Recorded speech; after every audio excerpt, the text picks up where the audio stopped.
I wonder if they ever found that body. Body? Yeah. What body? I'll tell you later. What's up, guys? Welcome to the Sesh. Today got a special guest. Freddie, introduce yourself, man. Hey, man, my name's Freddy G. I am a comedian that tries to be funny. Well, you are actually funny because I've seen you live. You seen me? I've seen you at London. I ain't never seen you. So. Yeah, I'm in the back, dude. I usually help businesses and stuff get people in the doors. So I'm a person that helps get people in the doors to your comedy shows, man. You're one of those that don't want to be fucked with, so you don't sit in front. Yeah, no, actually, dude, this is the weirdest thing ever because I've always wanted to be fucked with. Like by comedians. I know it's the strangest thing in the world because you guys will go out of your way to fuck with people if they're being rude and obnoxious and stuff like that, right? Yeah. But I've always wanted to go in and then like that was always one of my things. Like, yeah, he's fucking making fun of me. It's the weirdest thing. I guess my brain works different. Yeah. Well, I mean, when you're a comic or whatever, I'll speak for myself. There's people that are different. Like, I won't fuck with audience members because I know you're there to enjoy the show. The only way that I'll fuck with somebody is if you're being disruptive. I got then you. I will go in until you either be quiet or leave. Yeah. I said it, until you be quiet or leave. Yeah, I got you. So, but if everything's good, I don't fuck with anybody. So I've always been interested in comedy, dude. Like I find what you all do is one of the most courageous things in the world because y'all are putting yourself up there, and it's like the most tedious, nerve-wracking thing that I feel that you all are going up there, you're performing jokes, and if nobody fucking laughs, like, what is that feeling? Have you ever experienced that? Of course. Let's touch on that, man. It's the way I see it is, I have stage fright to this day. I still have it. I've had it forever. So it is nerve-wracking when you're looking at everybody looking at you. And there's times that I want to go up there and be like, don't look at me, look away, close your eyes, whatever. What happens with me, something that I've learned is that I choose one person. Okay. One person in the audience. I look at that person in the face the whole night. I ignore everybody else. If I take my eyes off that person, that fear just comes right back. Huh. So it's hard, but it's something that at least me. Right. There's other people that enjoy it. There's other people. I enjoy it too, but the fear's still there. So what is it about comedy that you're putting yourself out there, that you have stage fright? What is it about that you're willing to do it? It's one of those things where I enjoy making people laugh. We do it for the laugh. It's a high, bro. For me, I've done drugs. I've done all kind of shit, and it's beautiful. They're delicious. Don't do them, but if you do, they're delicious. You know. But to me, there's no bigger high than the high of laughter. Just that energy that they bounce from you, then you bounce from them. It's just beautiful. Yeah. I've never experienced something like that. Well, maybe morphine, but but laughter, man. It's just a high. It's a beautiful feeling. Yeah, it's the strangest thing in the world because I find myself doing a lot of uncomfortable things, and I've noticed that through those uncomfortable things that I grow a lot. So I'm figuring, like, obviously you're doing these uncomfortable things and every single weekend, and you're putting yourself out there. And are you experiencing growth? I am experiencing growth. Let me ask you, how do you know you're experiencing growth? When you any time that you do something over and over and over again, you're gonna get better at it. No matter what it is. So what I've noticed is I pay attention a lot to when I'm performing, to like everything. I pay attention to what I'm doing, hand motions, movement, my delivery. So then I experience the growth when I notice that every show gets better. Okay. Now, don't get me wrong. You're not always going to hit it out of the park the way you want it to. You're going to have, you're going to have nights that are off. But like I said, like we were talking off air, consistency. Yeah. Consistency is the biggest key to anything. So as long as you keep doing it, don't quit, even when you fail, even when you bomb, even when you get booed, just come back and figure it out. And just consistency is the key to everything. Why is it that most people won't stay consistent? Because it's hard. It's hard to fail and want to continue doing the thing that you're failing at. Yeah. That's why I'll never get married again. Never get married again. Never. Never in life will I get married again. So let's stay on that subject then, because I feel like a lot of people are getting married. I'm getting married. Oh, on shit. that whole marriage. You said nothing was off limits, bro. So I'm going straight in, man. So let's stay on that subject, because I find it very interesting. Like, there's a lot of people that I see out there that are divorced, and there's a lot of people that I feel one of out them. there that are unhappy too. Yeah. So kind of tell me your story, because maybe it can help somebody. The best thing that I can tell you, man, is I don't shit on people that are married. If you're married and you're happy, do your thing. I wish you the best. Do whatever makes you happy. But the biggest advice that I could give somebody before they get married is make sure that that person that you're going to marry loves you more than you love them. Love them to the max, but pay attention and make sure that they love you more than you do, and that you can see that. Because I will also say this: if they're a certain way before you get married, they're going to continue being the same way after. Right. So don't think, oh, they'll change when we get married. It's not going to happen. It is just, and learn to compromise. Yeah. One time, I had an argument with my ex-wife, and I think it was about some shoes. I don't like for you to leave this shit here. You need to put it over there. That's why it's designated. We used to go back and forth all the time. So you have to learn to compromise. Mm-hmm. So I got to one point where I just moved the shoes, and you just don't say anything. Gone. It's gone. Yeah. And but don't let them walk all over you. Yeah. There's got to be a balance. Yeah, I feel like a lot of people are unhappy nowadays, and I don't know if it's because of social media. Everybody gets to see everybody living their best life on social media, because people only put the good stuff on social media, 100%. No, I've seen people put bad shit on. So it's like, bro, don't go there. Yeah, why? I don't need to know that shit about. Yeah, I've literally seen that. I've literally seen people air out all their laundry, like, publicly. Yeah. And that's just something you shouldn't. No matter how mad you get at that person, you have to remember, at one point, y'all are going to make up. Mm-hmm. But you've already put this shit out publicly. It's always a constant reminder. And now the world knows that you ain't shit. Yeah. You know what I mean? So that's why I keep everything private is the best way to go. Yeah, I always feel like the privacy on social media is like, everybody feels like they have to show every aspect of their life. They're showing their kids and stuff like that. The last thing I want to do is show people my kids on social media. Exactly. Like, that's not what it's for. Yeah, exactly. See, and with me, I used to do that until my following started to grow. I started to get all these likes and followers and stuff. Then I realized that I could no longer post personal things. Yeah. Like I can no longer post pictures of my daughter. Yeah. Because I just. Well, there's a lot of weirdos out there. Exactly. Yeah. Exactly. That's what I'm saying. Like, there's people that I don't know. They know me. I don't know them. I don't know if you're a pedophile or not. Yeah. So I've learned that I can no longer post anything personal. Yeah, it's a strange world that we live in, man. Like, everybody has a voice, and I don't know if that's a good thing or a bad thing, but I feel like people need to get their stuff out one way or another. Well, this is the thing. This is what social media did with everybody, I feel.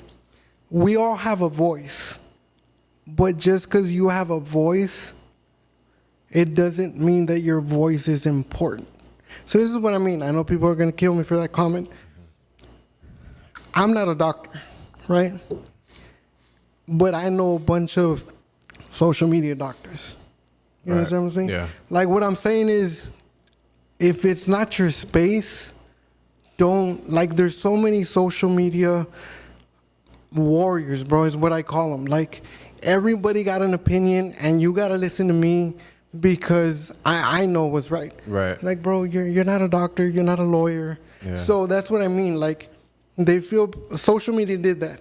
It did it in the way that it makes you feel like your opinion is important, even when it's not your space. Right. Yeah. It's like stay in your lane. But even then, like some doctors and lawyers are wrong too. So Yeah, it's like, yeah, fuck, for man, sure, like, for sure. who do you go to for Exactly. actual advice? And that goes to another thing.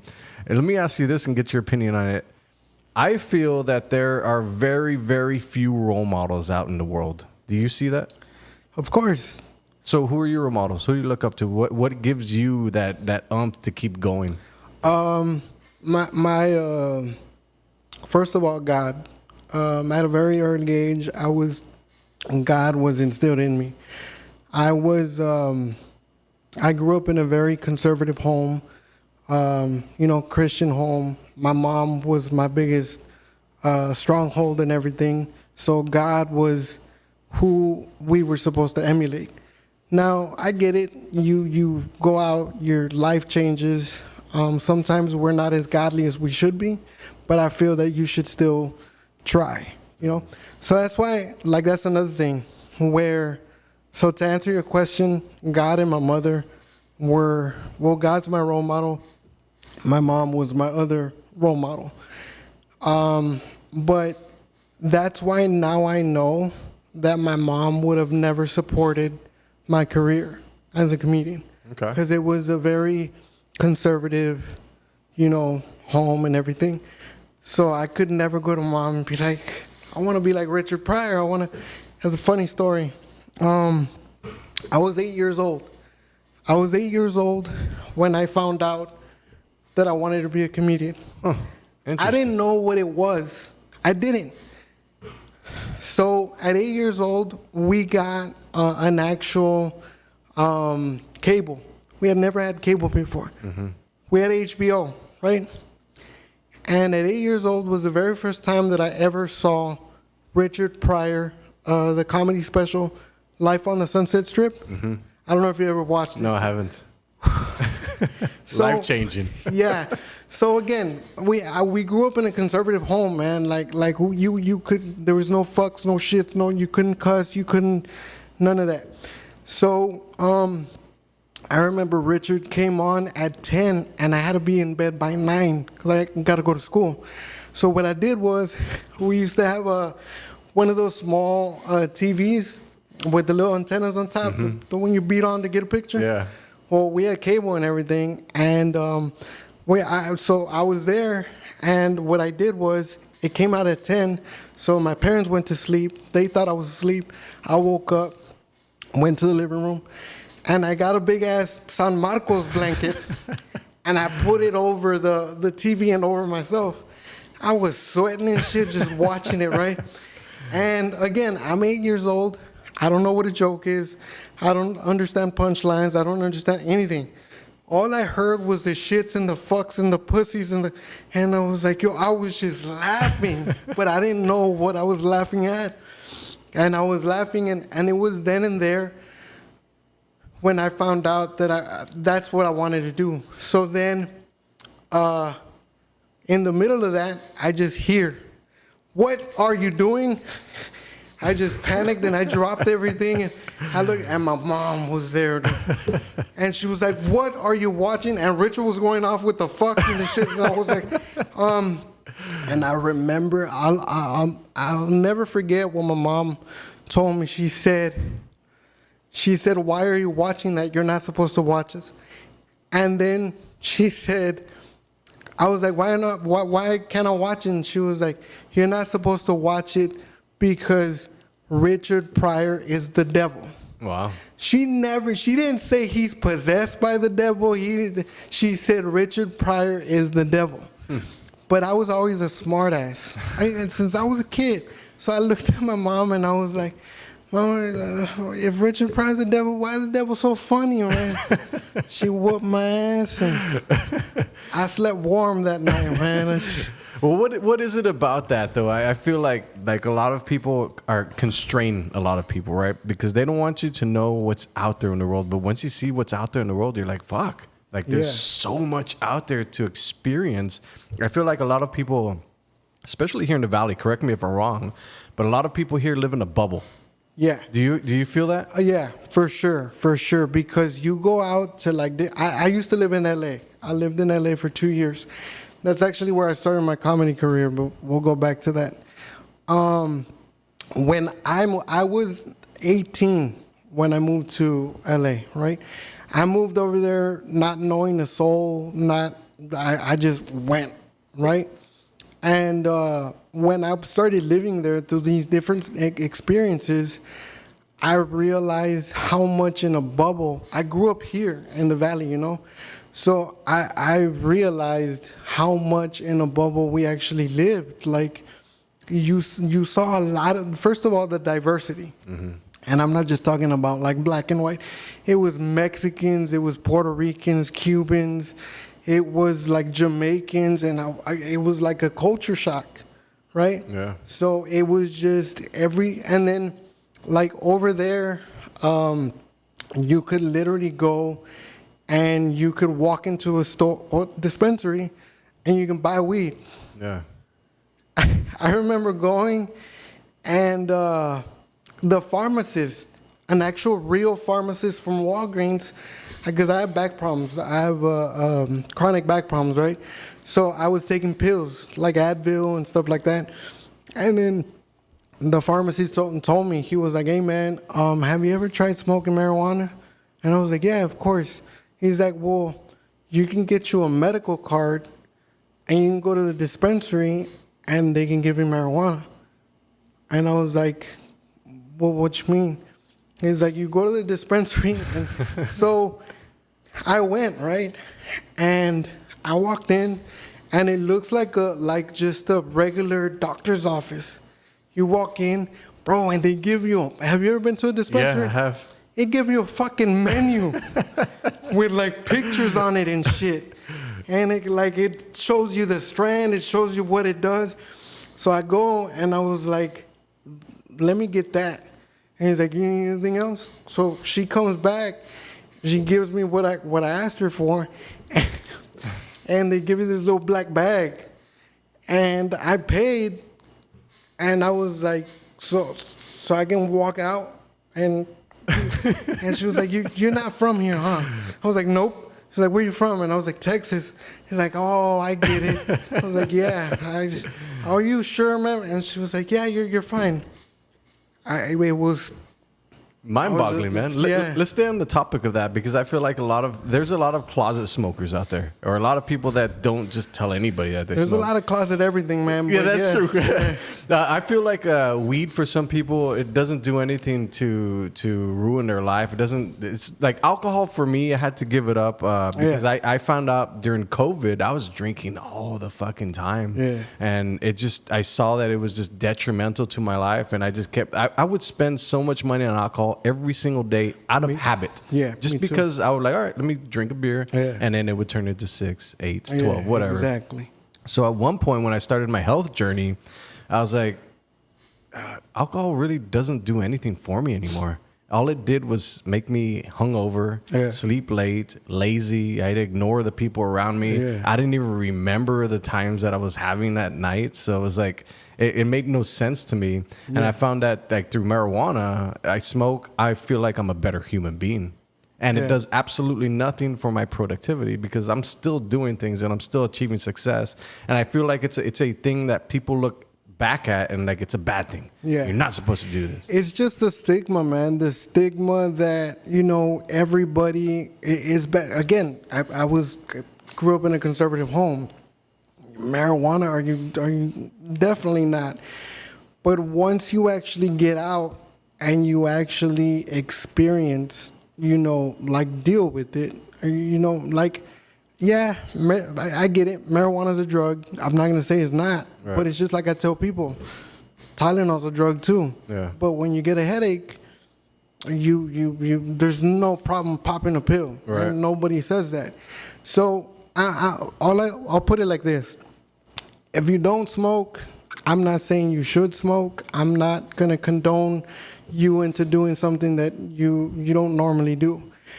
But for the people that do smoke, there's really nothing wrong with it as long as you do it responsibly. Right. Something that I hate is, like you're saying right now, people that because you smoke, you're automatically lazy. Right. And what I tell them is like, bro, if you smoke and if they're lazy, they were lazy before smoking. That's true. Like, it's not, that didn't change with marijuana. Don't blame that shit on weed. Yeah. Because I know some of the most productive people in the world and they smoke every day. Yeah. Snoop got like 50 jobs. So, I mean, but it's just the stigma that the media has attached to it. Yeah, and it's stuck for years and years, especially here in the Rio Grande Valley, because Yeah. I would say there's like over 1 million Catholics here in the Rio Grande Valley. So automatically, if you say the word marijuana, it's just labeled bad. Yeah. Let's jump to another topic. We're talking about health earlier. You started lifting weights. Well, started and lifting weights is, yeah, I did, man. I did because I noticed that you ever just sit down and you're sitting down and you're out of breath? Yeah.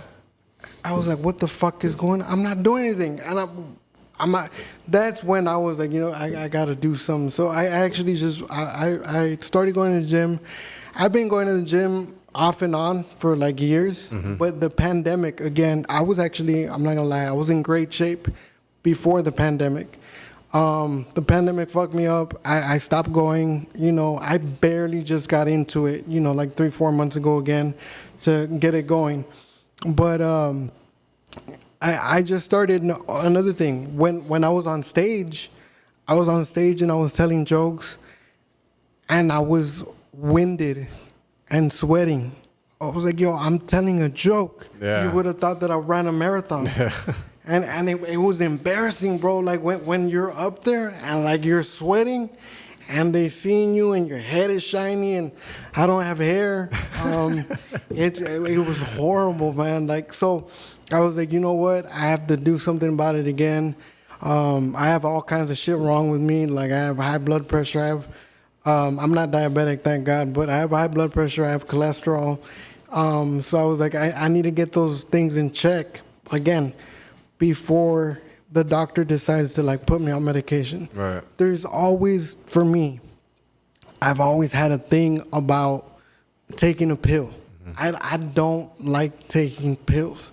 So anything that I can do to minimize that or avoid it, I will. Yeah. So I went back to the gym. I started drinking the green juices. Yeah. So I have juices, and it's been helping a lot. You've noticed a difference? Yeah. I've noticed a difference in my digestive system. That's what the first place I noticed it. I was always constipated. Mm-hmm. Bro, it feels so good to take a shit without pushing. Yeah. It's just, I just gave everybody a mental picture, ain't that sweet? Well, I'd have to agree with you, man, because this is something that people don't really talk about. And I've started the carnivore diet. I'm on day 20. And what I was doing is I'm hitting about 200 grams of protein a day with fats, but then minimizing the carbs. So I noticed when I would take away, my diet is beef, 2 bananas, berries, and then more meat and eggs and all that stuff. Yeah. And I noticed when I wouldn't eat the bananas to go lower carb that my poop would be so damn hard. It'd be so hard to push out. Yeah. But the bananas help with everything. So I think that having that balance of knowing what your body can do with the foods that you eat is one of the most important things. And you know the other beautiful thing, bro? My shit don't stink. It's just beautiful. So you can now actually say, my shit don't stink, man. Literally, my shit does not stink. That's another thing people don't know, man. Like, your shit, I get it. It comes out of your body. But naturally, it's not supposed to stink. The only reason that your shit stinks is because you have a really bad diet. when your shit starts smelling, and I've actually asked the doctor. There's like, no, if you eat clean, if you eat greens, if it's high protein, it'll go. I mean, it's still gonna smell like something at some point, Yeah. but not horribly to where like it'll clear out a funeral home and shit. Yeah, I've been eating clean almost as long as you have, and my shit don't stink. I don't struggle to take a shit no more, and it's beautiful. Yeah, it's an interesting thing, especially for men that had. Because I'm 41. How old are you? I'm 36. So for men that are already over 35, I feel like every man over 35 should be lifting weights, doing some type of cardio, eating well, because it only gets worse the older you get. Exactly. And it's the scariest thing, because I talk about this all the time. Is my grandpa's 93. I'm 41. He's still active. He still exercises, and he's still moving around. Yeah. And if I get to live as long as he does for 93, I'm 41. That's not very much fucking time at all. Yeah. So I got a lot of shit to do, and I can't do it with a body that is not going to help me get to that point. Exactly. Is what I'm trying to say. My grandma, bro. My grandma's 83 years old, Wow. right? But she's active. The only problem with my grandma is that she has severe dementia, so she just forgets shit. You know what I'm saying?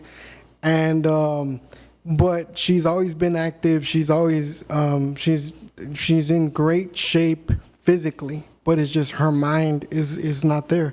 It's funny because I was talking to my uncle like 5 days ago or whatever, and I was out doing something and I was busy, and he was like, "Hey man, your grandma's asking about you. She wants you to come over because I don't know what she needed or whatever." I was like, "Yo, I'll be there. Give me like 2 hours and I'll be there." So then he called me back like 30 minutes later, and he was like, "Hey man, are you coming over, you know, to see your grandma?" And I was like, "Bro, is she okay? Like, if there's something wrong or?" She's like, "No, she's fine. She just wants to see you or whatever." I was like, "All right, I'll be there like in an hour and a half." Call me back an hour later, and he was like, "Hey man, like, don't forget that you need to come over." And I was like, "Bro, you said she has dementia, right?" He's like, "Yeah." I was like, "Well, tell her I just left." And he was like, "You're such an asshole, bro." I was like, just that's the solution, bro. No, tell her I just left. Yeah, man, I love my grandma to death, man. She's when she was there fully, she was one also that kept me on the straight and narrow. But at the same time, like my grandma is very blunt, like me. You know what I'm saying? So I think I get that from her and from my grandfather as well. I'm very blunt and straightforward, even when I shouldn't be, as they say. And the other day I was there with her, 'cause she lives with my dad, and that's another way that you could tell that you're getting old. Like, you ever just get up too fast? Yeah. Yeah. So I got up, and I was like, and I just felt it in my back, and I was like, oh, it wasn't really bad, but I had to like stay, kind of just sit. I was like, okay, let me just hold on. So I'm there, and I'm like, and I couldn't get up. And then she was like, "Mijo, what's wrong?" And then she was like, my back hurts. She was like, "Do you want me to rub it?" And I was like, "No, just I'm fine. Just hold on." And she looked at me, bro. I'm not gonna lie, I love my grandma, but she pissed me off.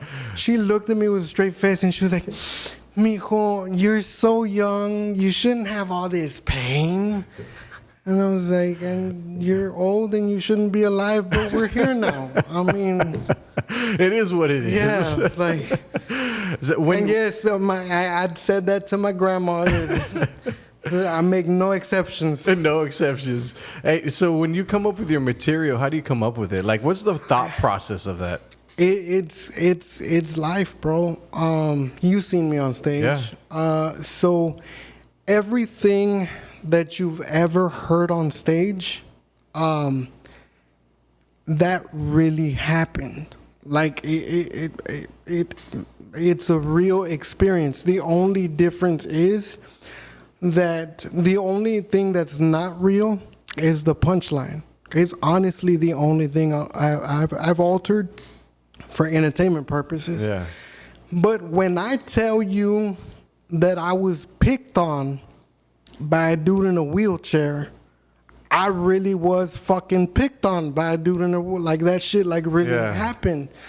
I take all of these experiences, and I tell everybody, when you come see my show, it's my life on stage. That's And you're comfortable with telling it. yeah. You have to be, because if you're not, you have to be comfortable with who you are. This is what God gave you. This is what you have to work with. How did you come to that realization? Because I feel like a lot of people will be into their 60s and they still won't realize that. What exactly? Like they didn't realize, like, this is who I am. This is what I'm going to be. This is the best of who I will become. And then this is what I'm going to do. My grandfather, my mom's dad, he was the first person ever. Excuse me. He was the first person ever that he never once treated me different. And he told me, you're like everyone else, you just function different. How old were you when we told you that? 8, 9. So that's where I was going. My grandfather, bro, he used to make me cut the yard. And I was like, and my excuse was not, I'm crippled. Right. My excuse was like, bro, I'm 8. You know what I mean? I can't see over this motherfucker. You know what I mean? Like, and then he was like, no, you press this button and you push. I mean, he'd be walking next to me or whatever. Yeah. But like my grandfather, bro, like he never treated me different. So he said, don't ever look at anybody else and try to be like somebody else. God made you this way for a reason, and you have to like embrace it. Yeah. And I was like, bro, it's easy for you to say. You're not the one getting your shit kicked out of school every day. I mean, Yeah. But I learned, you know, I learned to take it from there, and I realized that. Was it also the people that you surround yourself with? Because I feel like if you're hanging out with the wrong people, and that whole thing is like you show me your 4 or 5 friends that you hang out with and you become that extra person. Is that true? Yes and no. Yes, because you can become that person if you allow yourself. No, because you have to be strong-minded enough to be yourself. And you're the only one that allows you to be influenced by whatever it is. I know people, I have friends, acquaintances that are addicted to crack. I've never smoked crack. I have acquaintances that are addicted to cocaine. I don't do cocaine anymore. And I still am around, like, not every day, right, but I still do see these people. I still do talk to these people. But it doesn't make me who they are. Right. That's their decision. I've made mine. I also come from that background. I did drugs. I was addicted to drugs. I was an alcoholic. It's funny that you said you put alcohol down. How long ago? Probably about a year and 2 months. How long have you been drinking? Since I was like 18 to like 40 years old. So I started, I have a drink every now and then, but it really doesn't do anything for me anymore. Yeah. So I'll have like one, and I can manage it now. Yeah. I think what I found was the self-control aspect of it. Yeah, I had that same problem, that's not why I quit, but I had that same problem. I used to drink every day. So I've been sober for 12 years now. Oh, wow. Congratulations, man. Thank you. It's been a horrible 12 years, but let's not focus on the negative. Well, let me ask you this. Is it a congratulations thing? Because I feel like, and correct me if I'm wrong, if somebody quits alcohol, they just didn't have the testicular fortitude to say no, or to have some self-awareness, like, okay, let me limit myself. I agree with you 1,000%. I was that person, and I'm still that person today. Like, I could never have just one beer. I had to have the whole carton. Yeah. Like, once I started, it was a wrap.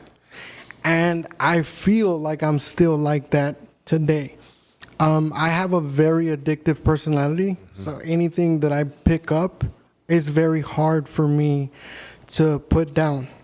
We go back to the working out thing. Yeah. Even with that, bro, I was going once a day, every day to the gym. I'm now doing twice a day. Damn. I don't need to do it, but it's just I'm getting addicted to it again.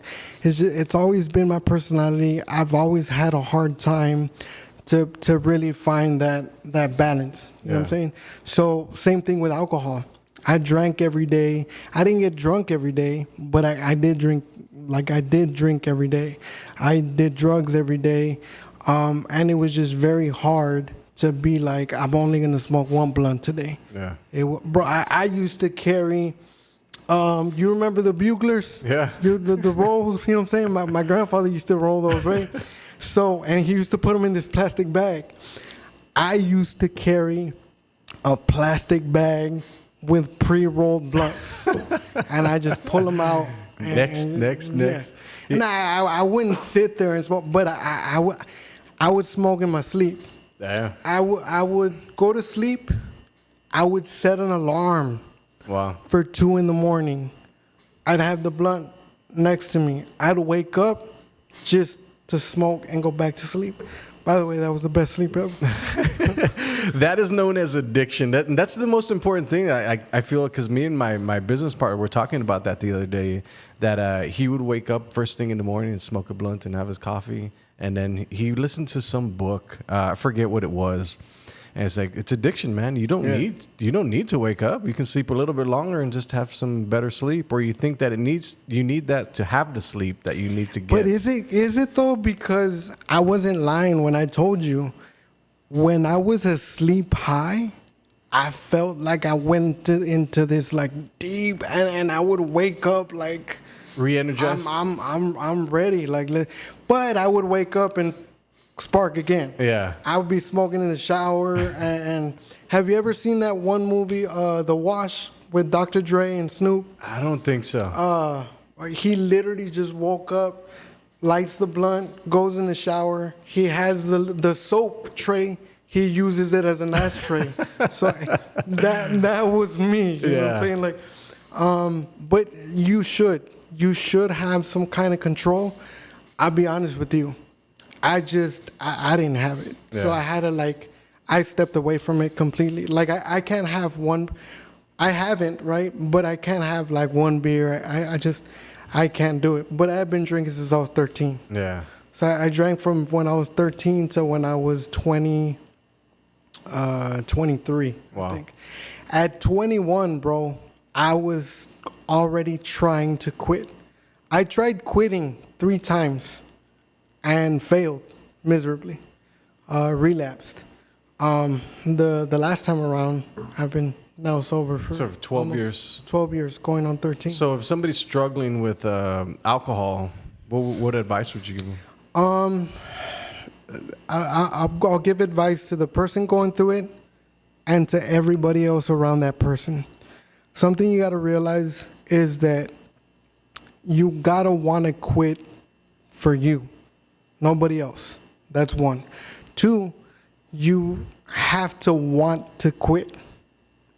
If you don't want to, I hate to break it to you, you're not. You have to want to do it. If you're not all the way in, it's like marriage, bro. We touched on it. If you're not all the way in marriage, it's not going to work. You both have to. Same thing with trying to recover or stay sober. If you're not all the way in, it's not gonna happen. Yeah. So, and to the other people around an addict, don't ever tell an addict, just quit. Just say no. Because it's not that fucking simple. It's not. I guarantee you that at least 50% of people that are addicted to hard drugs like heroin, cocaine, whatever, a lot of them, especially the older ones, I really feel like they don't want to do it anymore. You just can't. And it's not that you absolutely can. It's just, it's a lot. Yeah. It's a lot. Because it's become such a part of your life. Exactly. Yeah.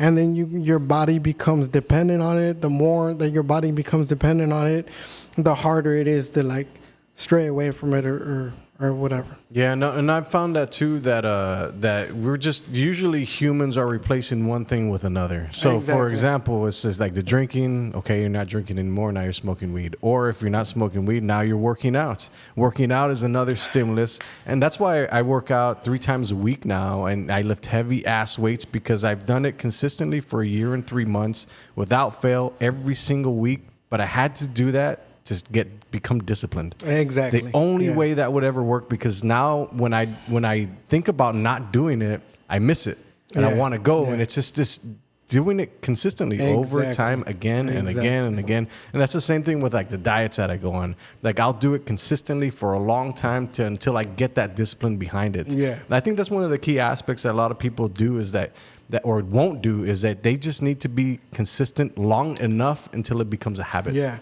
It like I was telling you earlier, it's with everything. You're not gonna become good at anything.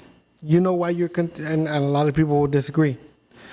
You know why you're consistent at breathing, and why you don't lose your breath?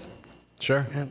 Because you fucking do it every day. Mm-hmm. It's your body. No, I have to breathe, right? Same thing with anything else. Water. We have to consume 8 to 12 glasses a day. A lot of people don't do that. Oh, it's nasty. I don't like it. Whatever. It's fine. And to some extent, it could be true. But I guarantee you, if you start doing it little by little, drinking water every day, you're going to get up to 12 glasses by the time you remember it. Consistency. You just have to, even if you don't like it, you have to consistently do it over and over again. And then, like you said, it becomes a part of you. But I think as human beings, for most of us, especially me, it's very hard to stay consistent. And then aside from that, a lot of us are wired to blame everything else. Oh, well, I got a job. I got to wake up early. I got this. I have a daughter. Yeah, it's true. I don't remember who said this. I don't remember if it was Bill Gates or one of the billionaires. They said everybody gets the same 24 hours to hustle. Yeah. The difference is what you decide to do with your 24. Yeah. It's true, bro. I completely agree, man. It's there's so much to life that people are going to give power to things and other power to things, but like your words shape your reality. And I've found this, and this is the weirdest thing ever, because I feel like when I talk about this stuff, a lot of people are like, oh, that's foo-foo stuff you put out into the world. But I found this to be true because I do it and it works every single time. The words I speak out into existence, I'm very careful about the words I speak out because I know that they will become true. So the things that I say will become true, especially if I write them down and put them out into the world. Have you experienced that? Yes, but I want to add something to that. That's true. Whatever you say will come to fruition. It will happen. You will see it. But this is the second most important, or the most important part to that statement. You need to put in the work behind it. The action. Everybody wants to be a millionaire. Everybody wants the money. But when you ask them, what are you doing to get there? Well, I work a 9 to 5. And I tell people this. Name me one person on earth out of 7 billion that has ever worked a 9 to 5 only and retired a millionaire. One. I guarantee you won't find them. Yeah. Because in order to get that extra money, It's very simple. You have to put in the extra work. But if you're just gonna sit here and be like, oh well, God gonna bless me, Right. God gonna give it to me, and He will, but you need to put the work in behind it. I mean, if you're not doing it, and these things take time. Like everybody want to be a comedian, everybody want to be a movie star, everybody, but they think that, you know, when they reach the level, because they see the levels of your Fluffies, of your Chappelles, of your Bill Burrs, and they think that's what it is. But there is a million Freddys that are scratching the bottom. Yeah. And you have to go through this cycle, like, of putting in the work. You can never cheat the work. Yeah. If you don't put in the work, you're not going to get that in return. And I get why people fail, because it's fucking hard. Exactly. It's hard, and then sometimes And everybody wants to be comfortable, and nobody wants to be uncomfortable. As soon as you feel the slightest uncomfort, oh, fuck that. I don't want to. You know what I'm saying? which I can imagine happens a lot in comedy. Yeah, absolutely. I'm telling you, I've known of people that go up on stage, they get a few laughs, and it bites you. Ooh, shit, I got it. Go back the next night, and they bomb. Oh, fuck that. I did that, bro. So going back to LA, I actually started my comedy career in Los Angeles. I went in reverse. I started my comedy in November of 2008. As the first time I ever picked up a mic. And it was by accident, dude. Again, I have stage fright. Back then, I was heavy into drugs. I was heavy into alcohol. We were at a little bar, and I was with a friend, and I was there drinking. Now, mind you, I'm well into half a bottle of Jose Cuervo by now. So I'm gone. I'm there, but I'm gone. So I'm there, we're chilling, whatever. And my friend, so this guy, I didn't even know. I didn't know what an open mic was. I didn't know performing, none of that. So this guy comes up and he's like, all right, it's that time of the night, you know, if you think you're funny, you know, come up here. And my friend was like, hey, Fred, you funny, go up there. It's like, no, bro, don't fuck with me. I'm enjoying my drink, I'm good. Like, go, man, you're funny. I was like, bro, I'm not that funny. Chill, relax. This dude gets up and he's like, him right here. And then the guy was like, yo, come on, bro, your friend's saying you're funny and everything. And I was like, nah, man, I'm not funny. I'm good. And then he literally said, all right, man, they have those little spotlights. Yeah. So he put the spotlight on me and he was like, all right, man, if you don't come up here right now, we'll make this whole segment about you. Damn. So I got up. I was drunk as shit. And I went up there and I literally started to pray. Wow. I was like, God, if you can, I have stage fright. My legs were shaking. I started to sweat. I was like, God, if you see me if you can help me out of this one, I swear to God, I'll be in church Sunday morning. So I get on stage and I was drunk and I just remember looking at everybody. It was a small bar. Everybody was looking at me. And I remember just blurting out the very first words out of my mouth. And I said, I just want to make a real quick disclaimer. I'm a virgin. And the whole bar just started laughing, right? And I was like, oh, yo, hold on. I'm trying to tell y'all that it's my first time doing this right here, man, this. So I just went on. I went on. I can't even call it a set because I just remember started talking, but I remember everybody laughing, right? So I got off stage. It felt good. It felt weird, but it felt good. Weird good. I don't know how to explain it exactly. Got off stage. My friend was all hype. I told you, man. I told you. So my friend went over to the manager. Not even me. And he was like, hey, man, how often y'all do this shit? Because my friend want to come back. He's like, we'll do it every week, whatever, blah, blah, blah.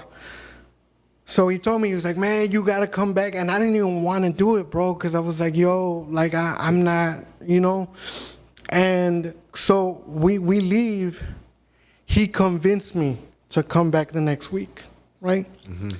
And I come back, go back on stage. Now, mind you, I was sober this time.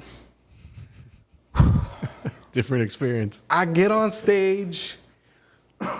I felt like I was gonna shit on myself. Like the fear that came over me, and there was only like 10 people. 10 people, that was it.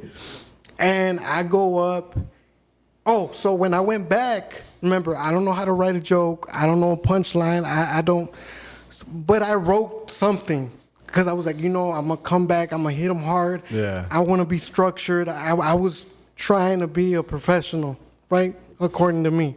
So I wrote some stuff during the week, whatever. Came back, got on stage, went into my first joke. Silence. Went into my second joke. Silence. Oh, jeez. Silence, bro. You could hear crickets. I started sweating, and I kept going. Silence, and I got off stage, and it was the most horrible feeling in the world. I was like, and I was mad. And I went off on my friend. Man, fuck you. It's because of you that I'm here, and I shouldn't have listened to your stupid ass. I knew that this wasn't going to be good. And then he was like, no, man, don't worry about it. Dude, you just got to come back. You just got to, go back and write. Now, keep in mind, my friend was not a comedian. He's not a comedian. He doesn't know anything about that. He was a drug dealer. That's what he did, But he was like, yo, you got to come back, and you got to write some shit, and you got to figure. And I was like, nah, man, fuck you. I shouldn't have listened to you. And we're literally arguing in the middle of Hollywood Boulevard. We're like arguing, going back and forth. And he was like, I shouldn't have listened to you. And then I remember he yelled at me. And he was like, you got to stop being a bitch and just go back and figure it out. And he told me, again, keep in mind, he wasn't a comedian. He was like, the problem was that you didn't tell them anything. And I was like, what do you mean? They don't know who you are. They don't know where you're from. They don't know anything about you. You went up there and you said a whole lot of nothing. Yeah. Go back, write something, but tell them something about you. And be yourself. That's what he told me. And I did. I went back. I wrote again. I don't know no structure. I don't know any way of writing anything. But I thought, I wrote what I thought, would work. But I never forgot that. He was like, tell them something about you and be yourself. So I just started writing these stories, right, about me. And I went back second time around. I'm not going to lie to you. I wasn't as funny, but I never forget, I managed to get 3 solid laughs. And that's when I knew. I was like, I'm onto something. Yeah. And then it bit me. I was like, I can do it. And I've always been a writer. Like, I've written a book. I've written stories. And I've always been a writer. So I can write. It's just writing and being funny. Yeah. And then combining them. And then performing that. Yeah, they're all different things. It is a whole different animal when you have to put them together. Yeah. And like that's the difficult part. So if it had not been for your drug dealer friend, you would have never been a comedian. Exactly. Wow. No. And there's more to that story, but yeah, like that's exactly right. Had it not, he was the first one in my life that I can tell you he believed in me more than I believed in myself. Wow. He was like, bro, you can do it. And I remember telling him, I was like, well, so why don't you do this shit if it's so easy? He was like, man, I don't know how to do this shit. And he literally told me, this was like the sad part of that conversation. I remember him telling me, because he had been dealing drugs for like ever, right? And I remember him telling me, I was like, look, bro, I've been on my own since I was 14 years old, and everything I ever gotten, like I gotten on my own. And he literally said, he was like, drug dealing is the only thing I ever picked up and I was ever good at. He was like, I worked for McDonald's for a week and I got fired.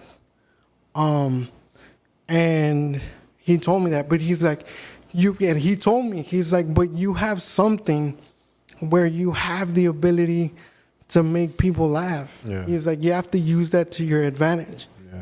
And he was the one that like put me onto that. And that's how I got started. Yeah, some people will see more in you than you see in yourself. It's a very interesting thing. Let me ask you this question before we finish out the podcast. How do you view time at your age? How do you view time now going forward? I view it as, I have this thing where I feel like I wasted a lot of time. I wasted a lot of time through my drug use, through my drinking, there was years that I didn't do shit. I was just living.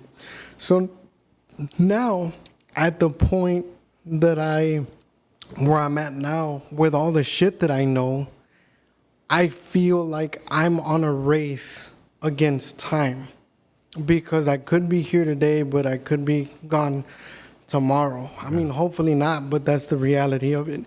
So I feel that at the space where I'm at now, I'm older and I'm only going to get older. So it's kind of downhill from here. So I only have so much time that I don't know how much it is, to accomplish whatever it is that I need to accomplish. So the thing that sucks is that I just realized this like 5 years ago. But had I known the shit that I know now back then, I would have, gotten a jump on it earlier.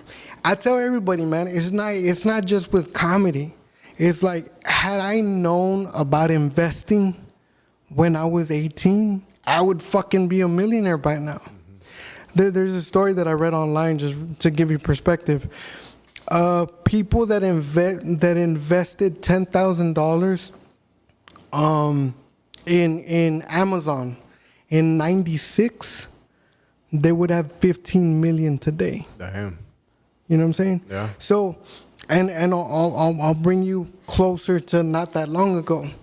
People that invested something like 20 grand into Uber when it got started would be millionaires by now. You know what I'm saying? So had I known all of that, had I been educated, and that's the problem that I have with school. You know what I'm saying? Everybody tells you, go to school, go to school. You want to be somebody, go to school. It's not for everybody. It's not, man. And just because somebody doesn't go to school, you can't label them a failure. Right. I was told that my whole life. I was told, if you don't go to school, you're not going to be anybody. They told me like that. So there's just different ways. It's just, you need to come into the information earlier. And that's something that I disagree with school. I mean, I don't know if they do it now, because I haven't been in school in years, but I wanted school to teach me about investing. You know what I'm saying? About interest rates. You know something that I wish that school would have taught me? Fucking taxes, bro. Oh, yeah, for sure. When I got my first fucking check, I was like, what is this shit? And my uncle was like, oh, man, well, you got to pay Uncle Sam. I was like, who the fuck is that? He never been to any of my Christmas parties. I never got a present. I wish they would have shown me taxes, bro. Yeah. You know what I did fucking learn in school? 1A plus 2B equals 3 5B. I haven't used that my whole life. Yeah. You know, but that's what I wish. That's where I see myself with the things that I do. Like, you can't rely on the past. You can't dwell on the past. So it's just with what I do know now, move forward and try my best to accomplish what I thought that I would have accomplished by now. Yeah. Had I known. Yeah, there is a ignorance tax that people pay, and it's kind of a shitty thing. But if you do not go out of your way to learn new skills, to learn new things, just to put yourself out there and just learn about what's going on in the world, you're gonna pay the ignorance tax. And sometimes it takes at least 10 years, 15 years by the time you figure out, fuck, I could have done that so long ago. And I always talk about skill stacking because this is what I've been doing. Is with my studio and my digital agency is I find skills that are relevant around what the main thing is what I do. So, for example, like digital marketing. So I'm a certified digital marketer, but I also learned video skills. I learned editing skills. I learned advertising skills. They all bring back into a skill structure where you're able to increase your knowledge, increase your capability to earn more. And I feel like that's a lot of things that people won't do is they won't invest in themselves. Yeah. Is that something that you see? I see it a lot with myself too. But you know why? Our biggest problem is that we're wired into thinking now. Like if I show that's why I believe the majority of the people, they're stuck in a 9 to 5 because it's the security of knowing. It's the security of knowing as long as I show up to this fucking building, I don't fuck up, I'm going to get a check on Friday. Well, that's not even true the case anymore because people, I find that now you do a really good job and you I heard this the other day that he got Employee of the Year in December and in January they fired his ass. Exactly. That's where I was going to go. That was how I was going to cap that statement. So we're groomed to believe this shit. You show up to work, you don't fuck up, you get a check on Friday, and it's that security. But with the world changing and you not evolving like you're evolving into video, and I gotta know video, I gotta know editing, I gotta, you're leaving the destiny of your financial situation in somebody else's hands. Yeah. So at the end of the day, these conglomerates that run these companies, like you said, they could come and be like, yo, I don't need you no more. Yeah. And now that check that you were securely receiving on Friday is not there anymore. And if you don't know what else to do, if you're not versed, if you don't know video, if you don't know audio, if you don't know, you could be a great marketer, but if you don't know how to use those skills to your advantage, that does nothing for you. So I've also learned that you have to be, you have to try to be well versed. In case one door closes, well, I can look at another one. You know what I mean? And I think, but it goes back to like a lot of people, especially like our older generation, like me, you, like, especially when you have immigrant parents and stuff like that, like they weren't brought up on this game either. Right. Like billionaires are teaching that to their kids, but because that's what they know. Yeah. But when your background is not from that, it's difficult. Yeah. So yeah, man, I wish that people, schools, or whatever the case may be, would get you better prepared in that. Teach me something that I can use over and over in life. Yeah, and the best way to do that is if you find somebody that's doing what you love, even if it's comedy or doing business, go out of your way to figure out how to help them, to add value to them. Because if you don't add value to them, then you're no use to them. Exactly. So I found that to be the most strangest things. Like people want things to land in their lap, and it just does not work. Exactly. Like that. They're not willing to put in the work. You have to put in the work. Nobody's gonna hand it to you. I've fell, victim or whatever to that too. It's like nobody's gonna make, like me. I don't have a manager. I don't have an agent. I don't have any of that shit. Anything that I get, any show or whatever, with the graces of other people and my networking connections and stuff like that, I've been able to get into places. But this is me hunting these things down. If I don't do that, ain't nobody gonna bring me. Yeah, you'll literally be sitting on your couch. Exactly, and it's up to us to put in that work and that consistency. Now, not to shit on the people that actually did open doors for me and stuff like that. Like I'm indebted to like Raymond and Mario, because when I came back down here to Texas, I didn't know where to continue with what I was already doing and whatnot. And I luckily I was able to run into Mario. We built this friendship and this relationship. And, he's opened a lot of doors for me, and he's given me opportunities. Raymond Orta has also given me a lot of opportunities, and we also have to be grateful for that. But that's also part of, like, the networking. Yeah. And it's a great thing that you said right now.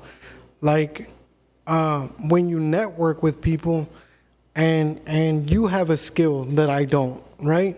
So how is it that I can help you with your skill and your skill help me? And that's one of the most valuable currencies that I've learned. The relationships are currency. Yeah. And that's shit that a lot of the times you can't buy. Well, I mean, unless you're a politician and a billionaire, that's a different story. But other than that, like organic relationships, those are priceless, man. And those are what really opens like the doors for you. Yeah. You know what I'm saying? But it goes back to the same thing. You have to be consistent. Anything that you're not consistent with, you're not gonna see it. You can't go do 1, 2, 3 shows or whatever, and then go back home and sit and be like, oh, I done now. I just wait. It's a never-ending thing. So that's the last thing that I want to say on that. That's why now I encourage people to do what you're passionate about and what you love. Because if you do anything just for the money, I guarantee you that it's gonna drive you crazy and it's gonna make you miserable. I do comedy and I walked into comedy because it's what I love to do. And for all the people that think that just because you see me on stage, you shouldn't see me do these shows, and I'm still broke. I'm still broke. There's no the only reason I say that is because if you think that within comedy or within being a podcaster, a YouTuber, there's thousands of us. So it's not a quick bag. Yeah, to prove your points, I got paid $5.35 for thousands of views that I put on YouTube. That's exactly my point. But with the marketing thing, so perfect example to that. But with the right marketing, sponsors. Yeah. You know what I'm saying? So with me, I make money from shows. Sometimes I can't even get motherfuckers to show up. So I can't just rely on ticket sales or whatever. So shopping sponsors for shows, sponsors for, digital shows, live shows, whatever. That's another way of getting more, a bigger bang for your buck, as they say. Yeah. But again, it goes back to the currency of relationship.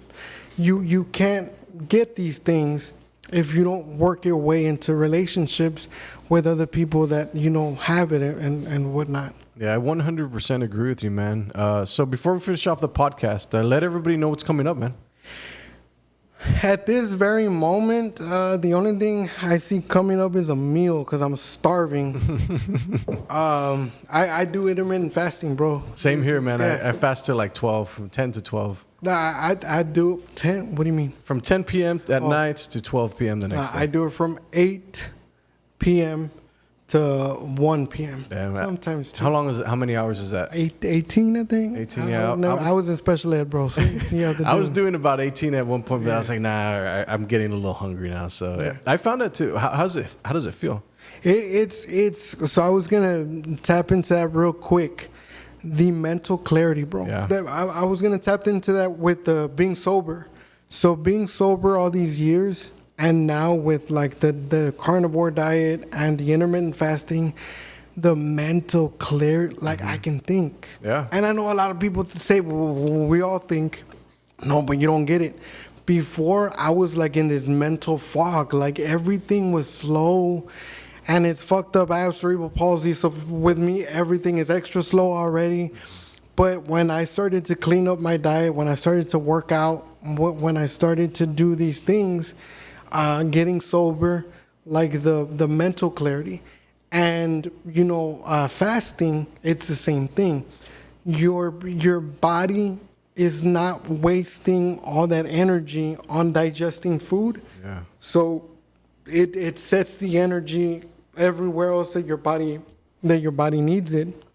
So and I'm a lot more agile too. Yeah. Like the cardio, I do cardio fasted. Yeah. Have you ever done? Yeah. Okay. I used to lift weights fasted and do cardio fasted, and then I get lightheaded. Yeah. When I do weights fasted, I can't do it. I don't know if it's just me or not, because mid workout I get lightheaded. Yeah. But I like doing fasted cardio because I feel like I have a lot more energy. Yeah. I don't feel bloated. I don't feel there's nothing in my stomach. So I try to do that in the morning. At 5, I get my cardio in, and then from there I'm ready to go. Yeah, it's an interesting thing, fasting. The mental clarity that comes with it, and the focus too. Because I found myself that I can focus on things longer. Oh, yeah, exactly. Have you experienced that too? Yeah, exactly. That's exactly what I'm saying. Yeah. Like I'm even noticing it now here doing this interview with you. I have ADD and I'm dyslexic, right? So ADD, basically, very long story short, you either pay too much attention to detail or not enough. So a lot of the times when I talk to people, and I get it, y'all call me an asshole or whatever. So a lot of the times when I talk to people, I tend to drift off, bro. I don't do it on purpose, right, but I just know it's my ADD. But I've noticed with like the fasting, doing the green juices, doing the cardio and the working out, like I'm just laser. Like I noticed, I don't know if I hadn't paid attention to it before, but during this interview, I've been lasered in. Yeah, because you even went back to the topic that we were talking about. Like we went off subject and went to answer your question. That's a very powerful thing. Yeah, I noticed that. Yeah, I didn't know I did that, but thank you. I'll take it. Yeah, I noticed those little things, man. Yeah. So yeah, man. It's the mental clarity and everything. It's through the roof, and I won't have to do cocaine anymore. No more cocaine, man. It's a good thing. No more cocaine, man. I used to do, and I didn't use it just for recreational purposes. It's just, believe it or not, cocaine makes you focus, sometimes too focused, but it works. Yeah. It works. I don't condone the use of cocaine. I'm just saying.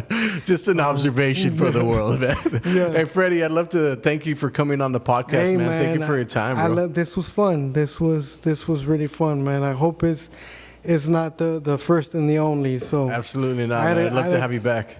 I had a great time, bro. Thank you so much. I appreciate it. Absolutely. Guys, we'll see you on the next sesh. Peace.